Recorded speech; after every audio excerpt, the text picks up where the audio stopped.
राकेश भाई की ओर से स्वागत है, अभिनंदन है। नववर्ष की इस पावन बेला में रेडियो वितस्ता के एक और कार्यक्रम लाइव फोन इन प्रोग्राम में आप सबका हार्दिक अभिनंदन है। चूंकि रेडियो वितस्ता का पहला इस वर्ष का कार्यक्रम है, तो मैं सब आपको ये नववर्ष की शुभकामनाएं देना चाहूंगा। Wish you all a very happy new year. दोस्तों, बड़ा बनना आसान नहीं होता, दुख को भी खुशी में तब्दील करना पड़ता है, परंतु कैसे, यही जानने के लिए प्रस्तुत है रेडियो वितस्ता का 2021 का पहला phone in program how to be happy in distress. जी हां, संकट में भी कैसे मुस्कुराएं, दुख में भी कैसे खुश रहें। रेडियो वितस्ता हम सफर जिंदगी का, हमारा लक्ष्य है कि हम आप सभी की जिंदगी का हम सफर बने। तो कीजिए प्ले स्टोर से रेडियो वितस्ता ऐप डाउनलोड और सुनिए रेडियो वितस्ता हर रोज सुबह 7 बजे से रात 11 बजे तक। हमसे जुड़ चुके सभी साथियों का आज के इस बेहतरीन कार्यक्रम में स्वागत है। आप कार्यक्रम के दौरान हमें कॉल कर सकते हैं। यदि कोई कुछ पूछना चाहते हैं या कोई सुझाव है, हमारे मेहमानों से कुछ भी प्रश्न पूछना चाहते हैं, तो आप 9416013010 नंबर दोबारा नोट कीजिए, 9416013010 पर कॉल कर सकते हैं और आज के हमारे मेहमानों से अपने प्रश्न पूछ सकते हैं। साथियों, बिना सोचे बिना रुके चले जाने में ही खुशी मिलती है। बाधाएं आने पर भी रुकने से दुख हो जाता है। इसी विषय पर हम आज बातचीत करेंगे। किसी ने सही कहा है, दुख में खुशी में सदा एहसास ये होता है, वो ऊपर वाला ही सदा साथ मेरे होता है। जब भी भरोसा मेरा डोलता है, धीरज बंधाए मेरा, जब भी मेरे कदम लड़खड़ाएं, गोद में उठाए वो मुझे। आप सोच रहे होंगे इस प्रकार की आध्यात्मिक बातें क्यों कर रहा हूं मैं। साथियों, इसका कारण यह है कि आज की शाम रूहानी बनाने हमारे साथ जुड़ चुकी हैं 2 दिव्य आत्माएं। ये दिव्य आत्माएं ब्रह्मचारिणी हैं और अपने राजयोग के अभ्यास द्वारा अनेकों की ज्ञान ज्योति जगाने का कार्य कर चुकी हैं।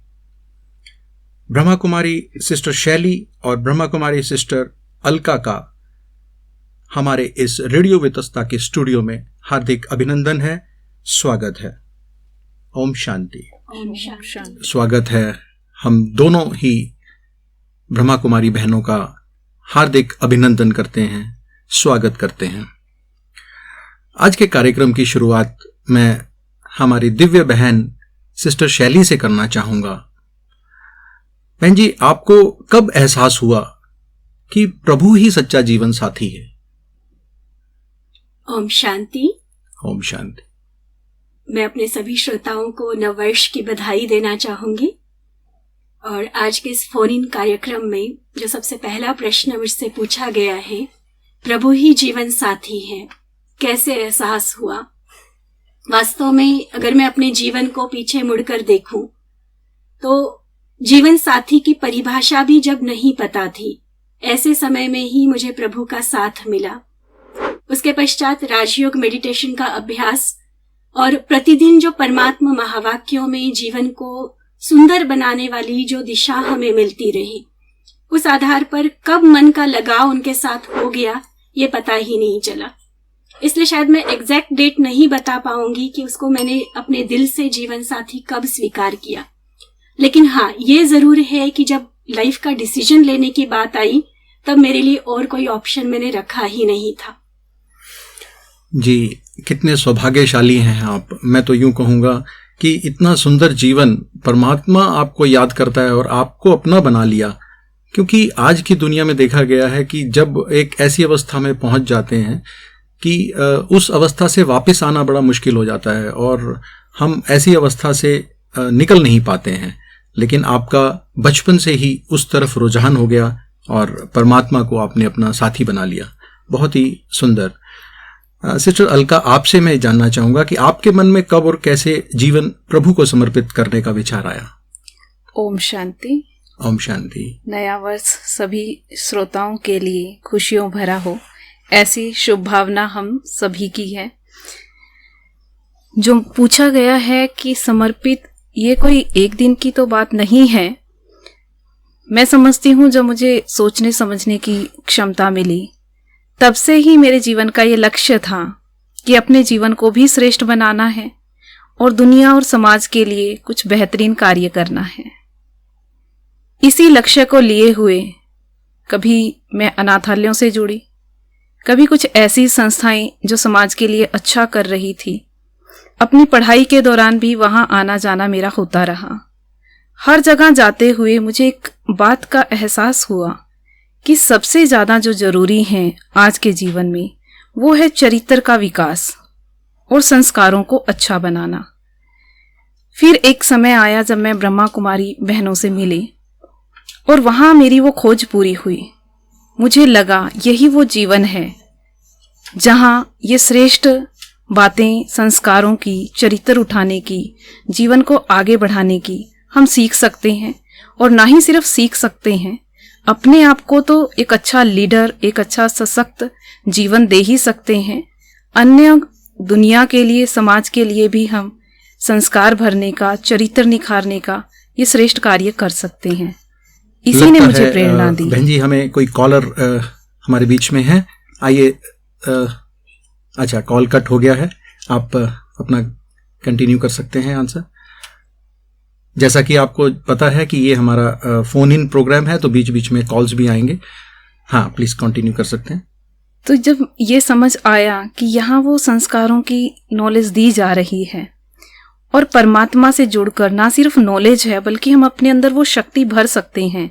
जो ज्ञान आज तक सुना था, जो बातें सुनी थी कि शांत चित्त होना चाहिए, अच्छे संस्कार होना चाहिए, सुखदायी हमारा जीवन हो, सुख हम सबको दें, वो प्रैक्टिकल इन बहनों के जीवन में देखा। पवित्रता, सादगी, तो उसी ने मुझे प्रेरणा दी। आइए हम एक कॉल ले लेते हैं। हमारे बीच में कोई कॉलर हैं। हेलो। हेलो। जी हाँ, बोलिए। स्वागत है आपका रेडियो वितस्ता के कार्यक्रम, फोन इन कार्यक्रम में। हेलो। जी हाँ, आप कौन बोल रहे हैं? आप सुन पा रहे हैं? ओके, ये कॉल भी डिस्कनेक्ट हो गया है। तो बहुत अच्छा आपने बताया, कहाँ आप समाज सेवा करते करते आप परमात्मा के साथ जुड़ गए। कितना सुंदर है। मैं अपने सभी सुनने वाले जो युवा हैं, मैं उन्हें बताना चाहूँगा कि जो हमारे बीच दोनों ही बहनें हैं, बहुत ही हाईली एजुकेटेड हैं और यंग हैं। तो अक्सर देखा गया है कि परमात्मा की ओर रुझान जब एक अवस्था में पहुंच जाते हैं तभी होता है। लेकिन इन दो बहनों ने ये दिखाया है प्रूव करके कि किस प्रकार अपनी पढ़ाई या अपना बचपन में ही इन्होंने परमात्मा की ओर लगन लगाकर उस ओर आगे अग्रसर होना ही उचित समझा। तो शैली बहन जी, जैसे आप दोनों ही बहुत ही एजुकेटेड हैं और आपने अपनी बहुत ही हाई लेवल की पढ़ाई भी पढ़ी है, किस प्रकार आपके मन में, जैसे आपने बताया कि मैं इस ओर आना चाहती थी, लेकिन ये ब्रह्मा कुमारी से ही क्यों? और आपके दोनों के नाम के आगे ब्रह्मा कुमारी लिखा हुआ है। तो श्रोता ये जानना चाहेंगे कि ये टाइटल है या कोई पदवी है, और इसके लिए क्या कोई पढ़ाई पढ़नी पड़ती है? बहुत अच्छा प्रश्न है। हमारे सेवाओं के क्षेत्र में ये प्रश्न कई बार हमारे सामने आता है कि ब्रह्मा कुमारी कोई सेक्ट या कोई धर्म है या अलग से ही एक सिर्फ धार्मिक या आध्यात्मिक संस्था है, कार्य कैसे चलता है, इस तरह के जो प्रश्न आते हैं। मैं शॉर्ट में ये बताना चाहूंगी कि परमात्मा जब नए संसार की, सत धर्म की स्थापना करने आते हैं तो वो प्रजापिता ब्रह्मा को अपना आधार बनाते हैं। जैसे कि हम सभी ने शास्त्रों में सुना है कि ब्रह्मा के द्वारा नए संसार की, नई सृष्टि की स्थापना हुई। इसका अर्थ हम सभी मनुष्य मात्र उस ब्रह्मा की संतान, ब्रह्मा कुमार या ब्रह्मा कुमारी है। बाकी रही बात, जो आज एक संस्था विश्वव्यापी तौर पर अपना कार्य कर रही है, उस ब्रह्मा कुमारी संस्था से जुड़कर या अपने नाम के आगे ब्रह्मा कुमारी शब्द लगाने की, तो ब्रह्मा कुमारी शब्द ये कोई टाइटल या कोई पढ़ाई के बाद मिलने वाला डेजिग्नेशन नहीं है। लेकिन इस संस्था में जैसे शुरू में जब आप आते हैं तो एक 7 दिन का बेसिक कोर्स कराया जाता है, जिसमें आपको बेसिक ज्ञान की बातें, जिसमें अपना परिचय, परमात्मा का परिचय, कर्म फिलॉसफी, इसके बारे में बताया जाता है। उसको समझते हुए जब परमात्मा ज्ञान पर आपका निश्चय होता है, आपको ये पता चलता है कि किस तरह से ये ज्ञान मेरे जीवन को भी सकारात्मक बनाएगा तथा अन्य के जीवन को भी सकारात्मक बनाएगा। तो सबसे पहले तो हम अपनी लाइफ में वो पॉजिटिव चेंज, वो सकारात्मक परिवर्तन लाना शुरू करते हैं। ऐसा करते हुए अगर किसी के मन में ये संकल्प आता है कि जिन सेवाओं का लाभ हम अपने जीवन में इतना अच्छे तरीके से ले रहे हैं, क्यों ना हम वही लाभ हम अपने जीवन के द्वारा औरों को भी दिलाए। तो ऐसे संकल्प के साथ जब समर्पण होते हैं तो वो ब्रह्मा कुमारी कहलाते हैं। बाकी यहाँ पर जो शिक्षा लेने वाले हैं, चाहे घर गृहस्थ में रहते हैं, वो भी अगर इन शिक्षाओं को जीवन में अपना कर चल रहे हैं, लाइफ में पॉजिटिविटी को लाकर चल रहे हैं, तो वो भी अपने आप को ब्रह्मा कुमार या ब्रह्मा कुमारी कहला सकते हैं। जी, आपने मेरे अगले प्रश्न का उत्तर भी इसी में दे दिया कि आप 7 दिन का यदि कोई कोर्स कर ले तो वो अपने आप को ब्रह्मा कुमारी या ब्रह्मा कुमार कह सकता है, ऐसा आप कह रहे हैं? सिर्फ कोर्स करने से तो नहीं कहा जाएगा। जैसे मैंने एक वर्ड बीच में यूज किया, एक शब्द मैंने बोला कि वो सकारात्मक परिवर्तन जीवन में लाना शुरू करें। जो ज्ञान दिया जा रहा है उसको जीवन में उतारा जाए, वो परिवर्तन आपके जीवन से दिखाई दे। क्योंकि ऐसा कोर्स करना तो जस्ट एक ऐसा ही हो गया जैसे ज्ञान लिया हमने, लेकिन अगर उसको जीवन में नहीं उतारा तो उसका फायदा नहीं है। जी, बहुत अच्छा। तो जब कोई इस मार्ग पर चलता है, परमात्मा के बताए हुए रास्ते पे चलता है, तो बहुत सी कठिनाइयाँ भी ज़रूर सामने आती हैं। बिकॉज बाहर की एक दुनिया अलग है और ये दुनिया बिल्कुल ही अलग है, जहाँ कुछ नियम हैं, कुछ कानून हैं, मर्यादाएं हैं। तो सिस्टर अलका, मैं आपसे ये पूछना चाहूँगा कि जब आप इस मार्ग पर चले तो किसी ने आपको रोका नहीं, और यदि रोका तो आपने उसका सामना कैसे किया? जब शुरुआत हुई इस रास्ते पर, तो ये तो ज़रूर है कि अध्यात्म के मार्ग पर जब हम चलते हैं तो एक छोटी सी बात मुझे कहीं अनुभव होती थी कि दुनिया रोकना इस रास्ते पर चलने वालों को अपना परम कर्तव्य मानती है जैसे। लेकिन घर परिवार की तरफ से कुछ बाधाएं आई हैं। उसका मेन कारण ये था कि पहली बात तो हमारे पेरेंट्स ने या रिलेटिव्स ने हमारे लिए ये जीवन नहीं सोचा था। हमने अपनी चॉइस से, अपनी लगन से, अपने कुछ लक्ष्य लेते हुए इस जीवन को चुना। तो जब चुना, उनको पता चला कि हम प्रभु के इस रास्ते पर, सच्चे रास्ते पर समर्पित होना चाहते हैं, तो उन्होंने इस रास्ते पर आने के लिए हमें बहुत ये बातें समझाई कि आगे चलकर ये कैसा होगा। क्योंकि माना ये जाता है जहाँ अध्यात्म रास्ते पर चलते हैं वहाँ बहुत बाधाएं, विघ्न आते हैं जीवन के अंदर। जैसा संत महात्माओं के सामने देखा या धर्म स्थापकों के सामने देखा, तो ऐसी बातें जब उनकी नज़र में आती हैं तो वो अपने बच्चे के लिए नहीं देखना चाहते। कोई भी पेरेंट्स ये चाहता है कि मेरे बच्चे के लिए एक सुखदायी जीवन हो, खुशियों भरा जीवन हो, और वैसा हो जैसा उन्होंने बचपन से हमारी परवरिश करते हुए, हमें पढ़ाते हुए देखे होते हैं जो सपने। जी, ये बहुत अक्सर देखा गया है कि सभी संत महात्माओं के आगे जाकर के नतमस्तक तो होते हैं, लेकिन अपनी ही औलाद को ऐसा बनते हुए देखना उनको थोड़ा सा मुश्किल लगता है। जब ये बाधाएं आई तो मैं एक बात को बहुत अच्छे से मैंने समझा कि पेरेंट्स के लिए सबसे बड़ी बात होती है अपने बच्चे की खुशी। या जो भी रिलेटिव रोक रहे हैं वो कहीं ना कहीं उनकी एक अंदर अटैचमेंट है, वो प्यार है, और उनको ये लगता है क्योंकि ये फैसला जो मैंने किया था, मेरी एज उस टाइम पर 22 इयर्स थी, और उसके हिसाब से सबको लग रहा था ये बहुत छोटी एज है, आगे चल के जीवन क्या होता है, आप शुरू से ही प्यार में पले हो, अप्स डाउन्स क्या हैं लाइफ के आप नहीं जानते हो, और हम अनुभवी हैं, उस हिसाब से हमारा रोकना फर्ज बनता है, समझाना फर्ज बनता है। तो आपने इसका सामना कैसे किया? तो मैंने ये समझते हुए कि इनको मेरी खुशी चाहिए, और उस रास्ते पर चलते हुए मैं कितना सीख रही हूँ, अपने अंदर कितने पॉजिटिव चेंज ला रही हूँ, मैंने अपने जीवन से वो बदलाव दिखाया। और जब उनको लगने लगा कि वास्तव में वो चेंज आ रहा है और ये खुश हैं उस रास्ते पर, और ना ही सिर्फ खुश हैं बल्कि हम सबको भी कभी दुख या द्विधा कोई होती है, तब हम इनसे जब बात करते हैं तो वो शांति, वो सुख, एक सच्चाई की अनुभूति हमें होती है। ओके, बहुत ही सुंदर आपने इस बात का जवाब दिया। आप देखा होगा कि लोग अक्सर घबरा जाते हैं इस मार्ग पे चलने के लिए, लेकिन आपने उसका डटकर सामना किया और अपने अनुसार अपने परिवार वालों को भी इस मार्ग पर अग्रसर होने के लिए प्रेरित किया और बड़े ही खुशी से मुस्कुराते हुए, गीत गाते हुए आप इस मार्ग पर आ गए, ऐसा मैं समझ सकता हूँ। जी, सुख हर आत्मा की चाहत है। हम अपने ज़िंदगी में जितने सारे प्रयास करते हैं उसका एक अल्टीमेट एम, एक अंतरिम उद्देश्य यही होता है कि जीवन खुशियों से भर जाए। और ऐसे में दो तरह की परिस्थितियां हमारे जीवन में आती हैं। एक होती है मनचाही, एक होती है अनचाही। मनचाही परिस्थितियां जब आती हैं, जैसा मैं चाहती हूँ, जैसा मैंने सोचा है, जैसा मैंने एक्सपेक्ट किया है, अगर वही सब कुछ हो रहा है तो हम बहुत अच्छे से खुश होते हैं, वो खुशियाँ औरों के साथ भी शेयर करते हैं। लेकिन जब अनचाही, अनएक्सपेक्टेड घटनाएं जीवन में होने लगती हैं, तब शायद उस खुशी को कंटिन्यू रखना, उसको बरकरार रखना मुश्किल हो जाता है। तो मैं समझती हूँ कि यहाँ जो हम प्रॉब्लम्स या गलत परिस्थितियाँ, अनचाही घटनाएं जो बोल रहे हैं, अगर उस मुश्किल की या प्रॉब्लम की परिभाषा हम समझें तो प्रॉब्लम वो चीज़ है जो हमारी एक्सपेक्टेशन एंड रियलिटी के बीच का डिफरेंस है। समस्या वो है जो हमने चाहा है और जो वास्तविकता में हो रहा है, उसके बीच का अंतर। जी। अब यहाँ उस समस्या का समाधान दो तरह से संभव हो सकता है। या तो जो हमारी अपेक्षाएं हैं उसको हम रियलिटी के बेसिस पर ले आए कि जो हो रहा है वो वास्तविकता में सही है, कितना सत्य है, कितना कल्याणकारी है, अगर इसको हम समझने की कोशिश करें।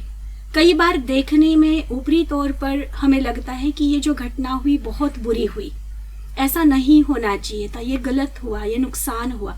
लेकिन कुछ समय बीतने के बाद पता चलता है कि नहीं, उस घटना ने भी मुझे कुछ सिखाया है, उसके पीछे भी कोई न कोई कल्याण था, कोई फायदा छिपा हुआ था। लेकिन वो जब तक वो पर्दा खुलता है तब तक हम बहुत परेशान हो चुके होते हैं, बहुत ज़्यादा लोगों को हम दोष दे चुके होते हैं। कई बार तो हम भगवान को भी दोष देने से पीछे नहीं हटते हैं। तो मैं समझती हूँ कि जो भी अनचाही घटनाएं जिसको हम कह रहे हैं, उसके पीछे भी छिपे हुए कल्याण को अगर हम देखें, उस नेगेटिव सिचुएशंस में भी पॉजिटिव इफेक्ट्स को ढूंढने की अगर हम कोशिश करें तो शायद वो परिस्थिति हमें इतना परेशान नहीं करेंगी। तो एक होती है एक्सपेक्टेशंस और दूसरी होती है हमारी कैपेसिटी। अगर हम एक्सपेक्टेशंस को पूरा करना चाहते हैं तो हम अपनी कैपेसिटी को बढ़ाएं। कैपेसिटी हमेशा सिर्फ धन दौलत के हिसाब से नहीं तोली जाती है। कई बार देखा जाता है कि परिस्थितियों का सामना करने के लिए हमारी आंतरिक शक्ति की जरूरत होती है। धन दौलत हो या नहीं हो, बाकी मटेरियल रिसोर्सेस हमारे पास हो या नहीं हो, लेकिन जिसके पास हिम्मत है, हौसला है, आंतरिक बल है, वो बड़े से बड़ी परिस्थिति का हल निकाल सकता है। तो ऐसे समय में एक्सपेक्टेशंस या कैपेसिटी, उन दोनों में कहाँ किस तरह से बैलेंस करना है ताकि उसके बीच का अंतर मिट जाए। अगर वो कला हम सीख लें तो मैं समझती हूँ कि जिंदगी में कितने भी उतार चढ़ाव आए, कैसी भी परिस्थितियां आए, हमारी खुशी को कोई छीन नहीं सकता। जी। अलका बहन जी, मैं आपसे ये जानना चाहूँगा कि जैसे कोई मरीज है, बहुत दुखी है, उसको कोई बीमारी है या चोट लग गई है, तो उसको दर्द हो रहा है, दुख हो रहा है, तो जैसा शैली बहन जी ने बताया कि हमें एक्सपेक्टेशंस और कैपेबिलिटी पे ध्यान देना है, तो आप क्या समझते हैं कि ऐसी कौन सी वो अंदर की बात है या कौन सा मूल मंत्र है जिसकी वजह से बाहर का दर्द उसे महसूस नहीं होता, शारीरिक दर्द भी उसे महसूस नहीं होता, संकट आ रहे हैं वो भी महसूस नहीं होते? तो कौन सी ऐसी आंतरिक शक्ति है, जैसा भी शैली बहन जी बता रहे थे? इसमें सबसे ज़रूरी यही है कि हम सोच क्या रहे हैं। अगर शरीर में कोई रोग आया, कोई भी बीमारी आई, ज़्यादातर क्या देखा है कि हम उसके बारे में सोचने लग जाते हैं कि ये बीमारी है, पता नहीं कब ठीक होगी, या मुझे ही ऐसी बीमारी क्यों आई है। इस तरह के क्वेश्चन जब मन में आने लग जाते हैं, या फलाना व्यक्ति, यहाँ तक भी सोच लेते हैं कि फलाने व्यक्ति की जो डेथ हुई थी वो इसी बीमारी से हुई थी, तो वो दुख तकलीफ जो बीमारी दे रही है उससे कई गुना बढ़ जाता है। इस समय हमें सोचना ये है, सबसे पहली बात तो कोई भी आज दुख या परेशानियां अगर हमारे जीवन में है तो कहीं ना कहीं जी एक शायद कॉल आ रहा है, आइए देखते हैं कौन है। हेलो। हेलो। जी स्वागत है आपका रेडियो बतुस्ता में। हेलो जी, आप कोई प्रश्न पूछना चाहते हैं? हेलो। हाँ जी बोलिए।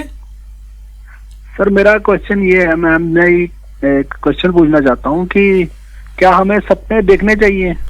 जी पहले आप अपना हाँ जी अपना नाम बताएंगे, आप कहाँ से बोल रहे हैं? मैं हितेश शर्मा अम्बाला सिटी से बोल रहा हूँ सर। ओके हितेश जी। मैं ये प्रोग्राम सुन रहा हूँ आपका और मुझे बहुत अच्छा लग रहा है जी। तो मैं एक क्वेश्चन मेरा यही था कि क्या हमें सपने देखने चाहिए जो हम पाने की कोशिश करते हैं? आपका प्रश्न ये किससे है? हमारे बीच में दो गेस्ट हैं, शैली बहन जी हैं और अलका बहन जी हैं, तो किसी से भी पूछ सकते। आप किससे चाहते हैं पूछना? मैं दोनों से पूछना चाहता हूँ। कोई भी बता दे मेरे क्वेश्चन का आंसर। ओके हितेश जी, मैं शैली बहन से ही शुरू करता हूँ। हितेश जी हमारे को कॉल कर रहे हैं, हमारे कॉलर हैं। ये पूछ रहे हैं कि क्या सपने देखना चाहिए और उनको पूरा करने के लिए हमें क्या करना चाहिए। मैं समझती हूँ अभी जो हमारी बात चली थी अपेक्षाओं की, उसी से संबंधित हितेश जी ने ये प्रश्न पूछा है, क्योंकि ये अपेक्षाएं ही होती है जो हमारे सपनों में कन्वर्ट होती है। सपने यहाँ पर हम वो बात नहीं कह रहे कि जो हम नींद में देखते हैं, लेकिन वो सपने जो हमें नींद से उठा देते हैं, कुछ करने के लिए एक्टिवेट करते हैं। और ऐसे सपने ज़रूरी है। जीवन तभी होता है जब जीवन में कुछ सपने हो, कुछ उमंग हो, कुछ करने की इच्छा हो। लेकिन बात वही है कि वो सपने हम सिर्फ सपने देख रहे हैं या उसको एग्जीक्यूट करने के लिए, उसको हकीकत में लाने के लिए कुछ प्रयास भी कर रहे हैं। अगर हम सिर्फ सपने देख रहे हैं लेकिन प्रयास जीरो है तो वो सपने शायद आपको दुख देंगे जी, बिल्कुल आपको निराश करेंगे। लेकिन जो सपने देखे हैं उसी दिशा में प्रयास किए जाए, उसके लिए जरूरी कलाएं सीखी जाए, उन सपनों को पहले से जिन्होंने साकार किया हुआ है ऐसे कुछ लोगों की जीवन कहानियों का अध्ययन किया जाए तो वो सपने साकार करने में भी हमें जरूर मदद मिलती है। तो हितेश जी मैं यही कहना चाहूंगी, सपने आप देखें, बहुत सुंदर सपने देखें, अपने लिए देखें, इस संसार के लिए देखें और साथ साथ वो प्रयास अवश्य करें उन सपनों को साकार करने के लिए। जी हितेश जी, मुझे लगता है आपके प्रश्न का उत्तर आपको मिला। कॉल करने के लिए बहुत बहुत धन्यवाद। धन्यवाद जी, धन्यवाद बहुत बहुत। तो हम चर्चा कर रहे थे कि अपने दुखों से हम कैसे राहत पा सकते हैं, कौन सा ऐसा मूल मंत्र है जिससे कि हम ये डिफ्रेंशिएट कर सकें कि ये दर्द मुझे परेशान नहीं कर सकता और मुझे हर हालत में खुश रहना है। तो इसके लिए ज़रूरी है कुछ पॉजिटिव थॉट जो यहाँ हम सभी को सिखाते हैं ब्रह्मा कुमारीज में। उस समय हमें पॉजिटिव एनर्जी की ज़रूरत है। उसके लिए थॉट्स हो सकते हैं, मैं बहुत स्वस्थ हूँ, मेरा शरीर बिल्कुल स्वस्थ है, मैं बहुत खुश हूँ, मेरी जो भी बीमारी है वो बहुत जल्दी ठीक हो रही है। और एक छोटी सी बात और जो कर्म से संबंधित है, कोई भी आज हमें चाहे मन की प्रॉब्लम है या तन की, सभी श्रोताओं को जो सुन रहे हैं सभी के लिए है। आज चाहे तन की या मन की या धन की कोई ना कोई प्रॉब्लम हमारे सामने है। कहीं ना कहीं पिछले जन्मों में कुछ हमसे ऐसे कर्म हुए हैं जिसकी रिजल्ट है आज की हमारी तन या मन की या संबंधों की प्रॉब्लम्स।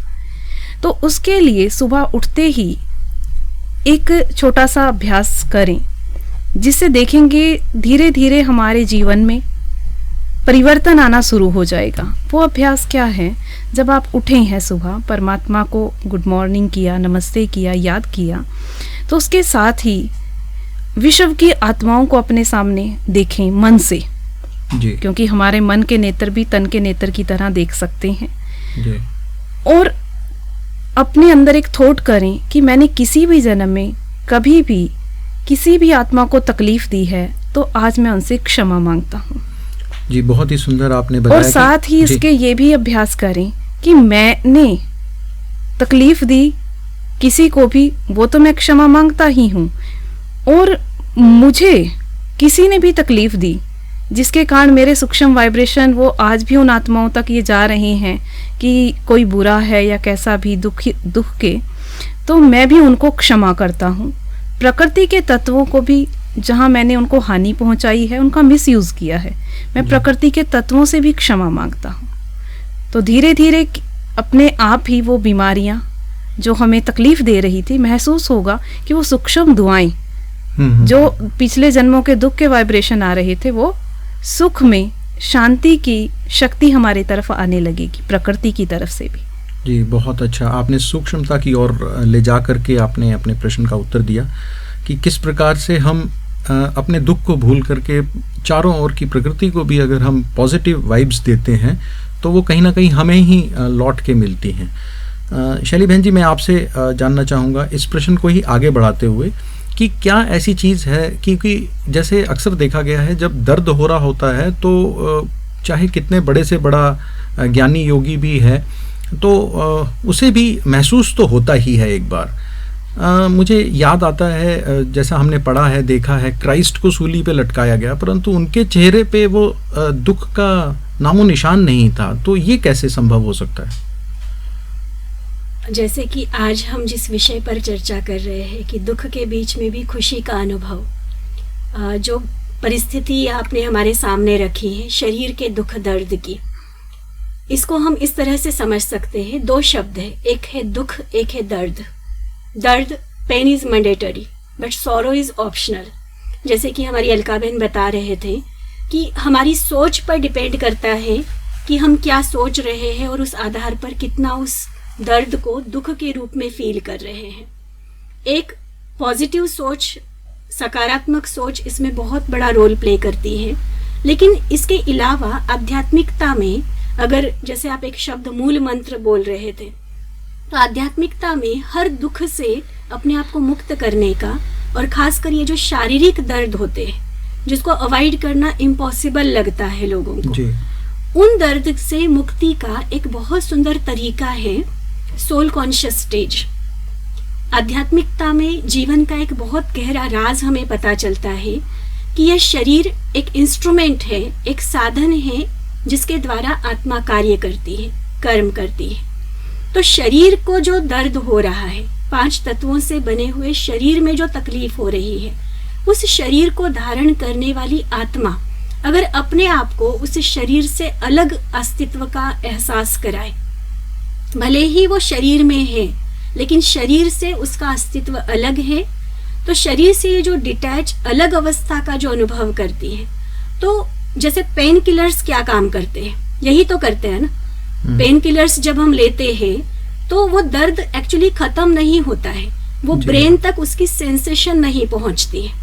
तो मेडिटेशन में जो हम सोल कॉन्शियस स्टेज अर्थात आत्म अभिमानी स्थिति का अभ्यास करते हैं, मैं आत्मा इस शरीर से एक अलग सत्ता, एक चैतन्य शक्ति, एक पॉजिटिव ऊर्जा हूँ, ये वाला अभ्यास जब हम करते हैं तो धीरे धीरे शरीर के जो सेंसेस हैं, अब उन सेंसेस में वो दर्द भी शामिल है जी। उस आभास से, उस एहसास से कुछ देर के लिए आत्मा डिटैच हो जाती है जी। और तब वो दर्द होते हुए भी, भले शरीर में दर्द है लेकिन आत्मा, हमारा मन उस दर्द को दुख के रूप में महसूस नहीं करेगा। जैसे आपने जीसस क्राइस्ट का एग्जाम्पल दिया, हमारे सामने ब्रह्मा कुमारी संस्था में हमारी वरिष्ठ दादियाँ, अभी आदरणीय ब्रह्मा कुमारी जानकी दादी जी जो संस्था की फॉर्मर चीफ रहे, 104 वर्ष की आयु तक जिन्होंने अपना जीवन जिया, उनके जीवन का एक लिविंग एग्जाम्पल हमारे सामने है कि शरीर में आयु के हिसाब से तकलीफें थी लेकिन उनकी स्टेज ऐसी थी कि हमेशा जैसे खुशियों से भरपूर, जो कोई उनको 1 सेकंड के लिए, 1 मिनट के लिए भी मिलता था तो वो भी खुशियों से भरपूर हो जाता था। जबकि डॉक्टर्स और मेडिकल साइंस इसके लिए हैरान थी कि मेडिकल पैरामीटर्स जो बॉडी के लिए बता रहे हैं वो कुछ और है, और उनकी जो चेहरे की खुशी और सबसे मिलने का जो उमंग उत्साह, वो एक खुशियों का प्रवाह जो उनसे बहता हुआ है, उसके लिए वो हैरान थे।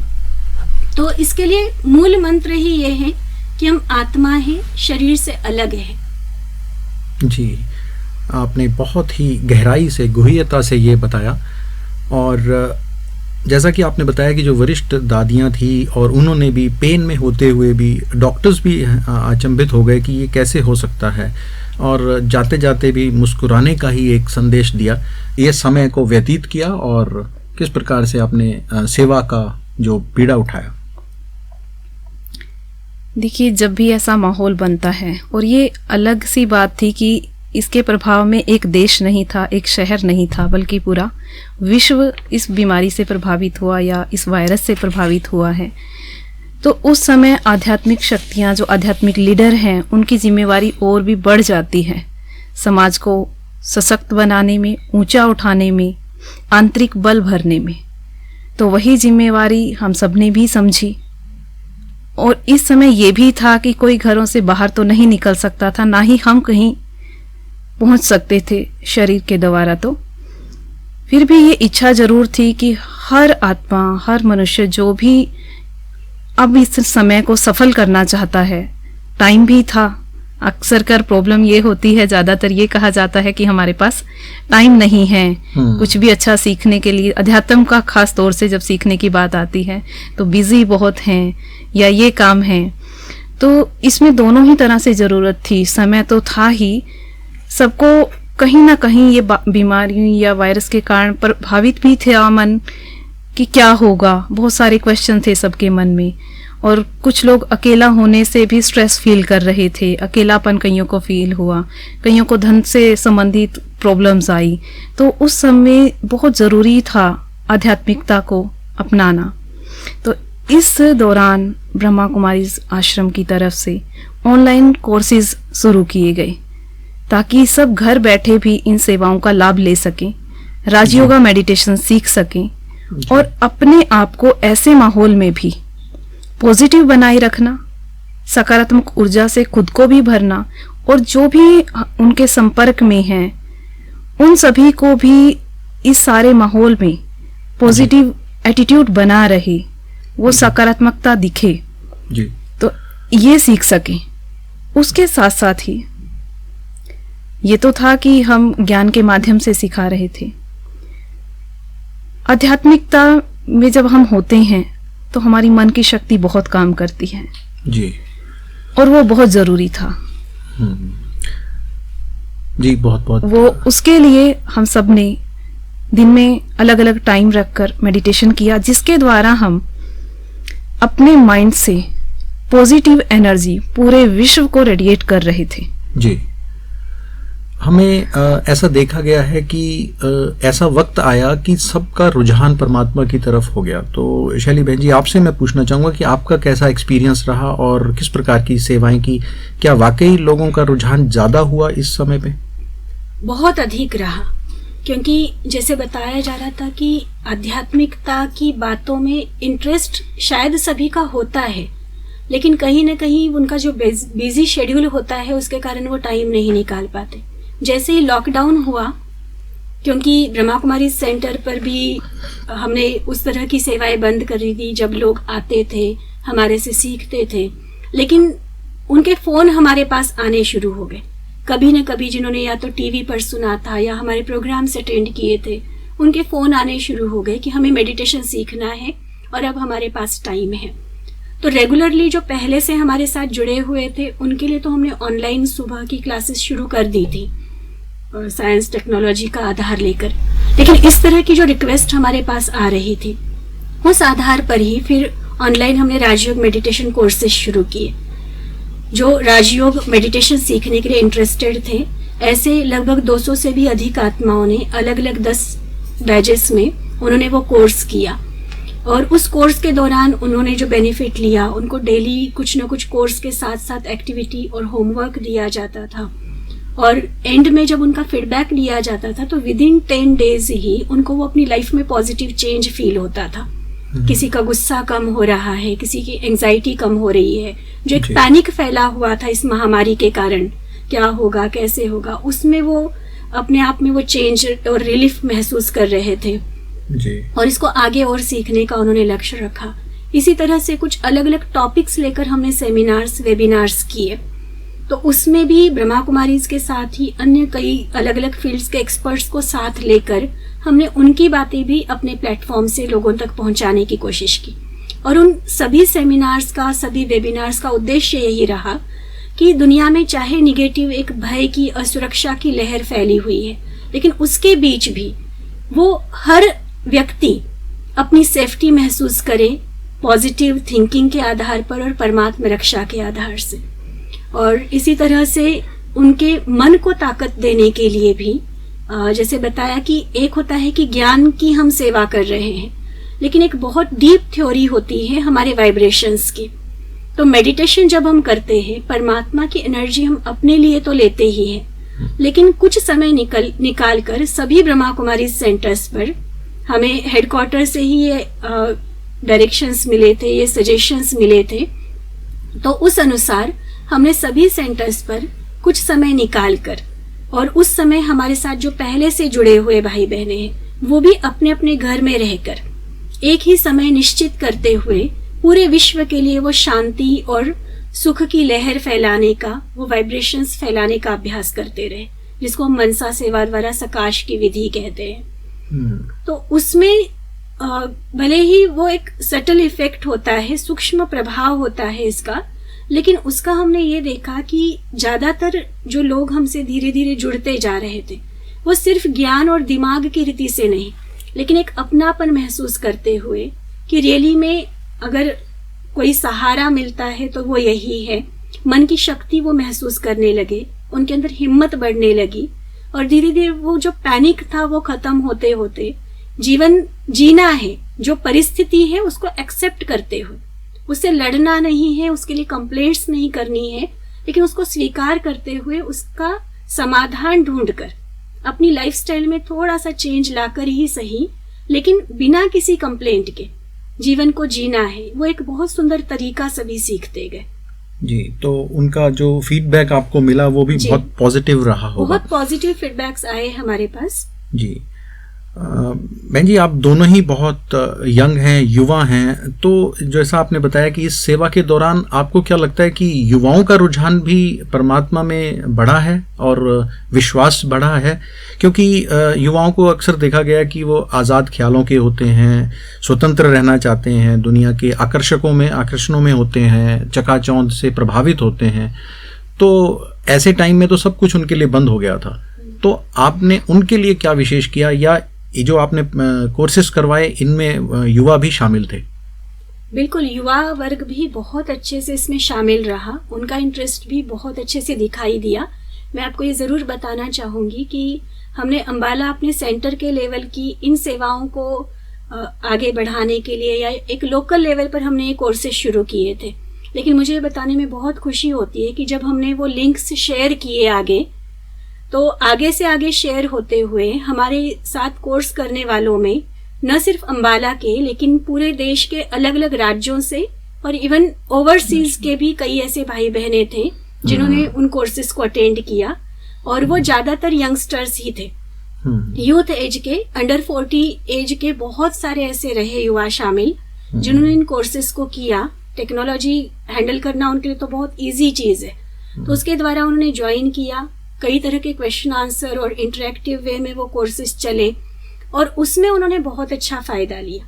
बाकी बात जहां तक रहती है आकर्षणों की या गैजेट्स को यूज करने की, उसमें हम भी मना नहीं करते हैं गैजेट्स को यूज करना या टेक्नोलॉजी को यूज करना।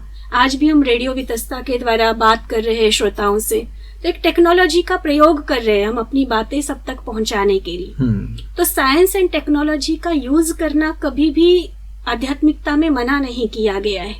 उनका प्रयोग हम जरूर करें, लेकिन इस तरह से करें जो हमारे और औरों के जीवन में उसका बेनिफिट मिले, उसके द्वारा हम उन्नति महसूस करें, चाहे अपने लौकिक क्षेत्र में या आध्यात्मिकता के क्षेत्र में। जहाँ प्रोग्रेस हो रही है तो गैजेट्स का प्रयोग करना मना नहीं, लेकिन कई बार ये जो देखा जाता है कि अत्यधिक रुझान जो हो जाता है, टू मच उसके जो डिपेंडेंसी हो जाती है, उसको कहीं ना कहीं कंट्रोल करना, उसको बैलेंस में लाना बहुत जरूरी है। और इसमें कई बार पेरेंट्स कोशिश करते हैं यूथ को बताने की कि इतना प्रयोग नहीं करो, थोड़ा सा इसको बैलेंस में ले आओ, इतने बजे तक करो, 10 बजे के बाद नहीं करो। तो कई बार पेरेंट्स की बात उनको लगता है कि ये हमें क्यों लेक्चर दे रहे हैं, हमें भी तो पता है कि हम क्या कर रहे हैं। तो मैं समझती हूँ कि पेरेंट्स तो अपनी तरफ से अच्छे भाव से ही बता रहे हैं, लेकिन यहाँ यूथ के लिए मैं खासकर ये बताना चाहूंगी कि आप खुद देखें, सेल्फ असेसमेंट खुद करें कि जिस चीज़ को आपके हाथ में दिया गया है, चाहे स्टडीज़ के लिए, चाहे कुछ नया अच्छा सीखने के लिए, दुनिया की एक अच्छी इंफॉर्मेशन लेने के लिए, उसी के लिए उसका प्रयोग किया जाए। सिर्फ एंटरटेनमेंट के लिए या मन को भटकाने के लिए अगर उसका प्रयोग किया जा रहा है, तो वहाँ सेल्फ डिसिप्लिन के द्वारा अगर खुद को कंट्रोल करें तो बहुत अच्छा रहेगा। तो एसेंस में यही है, सार में, कि प्रयोग करें लेकिन बैलेंस में करें। जहाँ आवश्यक है वहाँ करें, जहाँ सचमुच कुछ सीखने को मिल रहा है या अपना कार्य करने के लिए ज़रूरी है वहाँ करें, एक्सेस यूज में। जी, आपने बहुत ही सुंदर तरीके से दोनों ही बातों का जवाब दिया।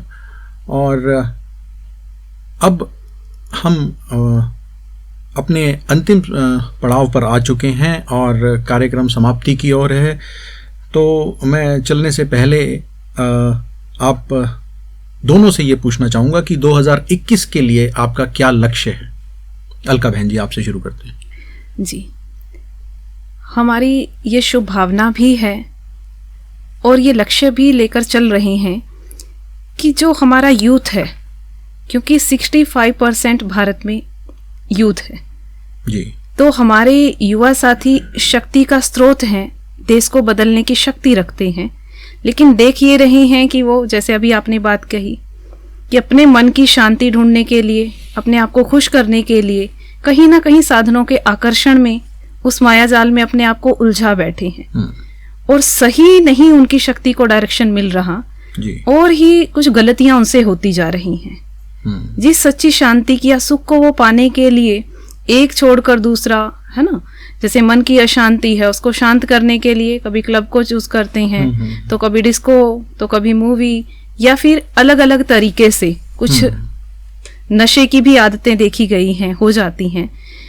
तो उनको अध्यात्म की ये सही समझ देकर जी, वो अपना जीवन तो सुरक्षित करें ही, अपनी क्षमताओं को, अपनी योग्यताओं को यूज करें अपने लिए भी जी, और देश का भविष्य भी बहुत ही सुंदर अच्छा लक्ष्य हो, रखा यही है हमारा आपने। लक्ष्य है। बहुत ही सुंदर। शैली बहन जी, समय समाप्ति की ओर है और इसी आपसे को भी मैं लेकर यही हम चाहूँ। प्रोग्राम चला रहे हैं। अपना एक यूथ विंग है हमारा, ब्रह्मा कुमारी इसका, जिसके द्वारा ये कार्यक्रम चल रहा है। जी, शैली बहन जी से भी मैं जानना चाहूँगा कि 2021 का अपना लक्ष्य बताएं और चलते चलते हमारे सुनने वालों को अपना एक पसंदीदा कोई संदेश जरूर छोड़ के जाएं।